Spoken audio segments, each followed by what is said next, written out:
תעלומת היקום. מי אנחנו? לאן אנחנו? מאז שחר ההיסטוריה, האדם ניסה להבין את משמעות הבריאה והחיים. אם בדת, אם במדע. האם אנו לבד?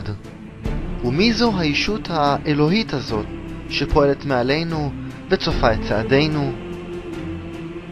המילה האנגלית פאזל, חידה, תעלומה, מצביעה על כך יפה.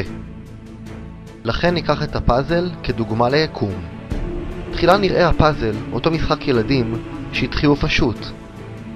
התמונה שאנו מתבוננים בה אינה אלא אובייקט המורכב מסכום חלקיו, שחוברו לכדי יצירה אחת שלמה. אלא שלא המרכיבים קובעים את המכלול, המכלול הוא הקובע את המרכיבים. כלומר, לא ניתן להבין את התמונה כולה אם נתבונן בכל מרכיב בנפרד.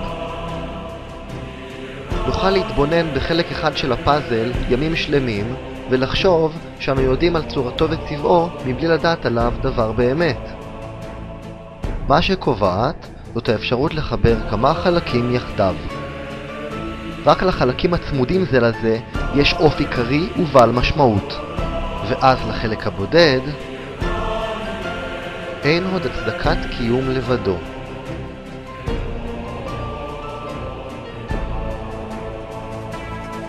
אם כן, היקום הוא הפאזל האמיתי, ולכל פרט בתוכו, מהבקטריה לאדם ואף לכוכבים שבחלל, אין משמעות לבדם.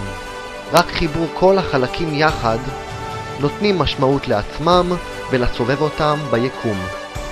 ולגבי המשמעות עצמה, מי אנחנו ולאן אנחנו? ובכן, כנראה שתשובה זו בכל זאת לא נדע לעולם. שכן, כמונו שחקן הפאזל.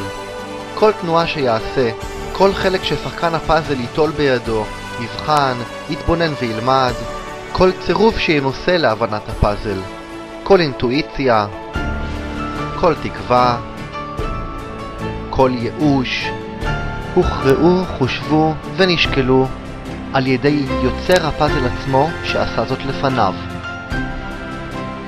בורא העולם.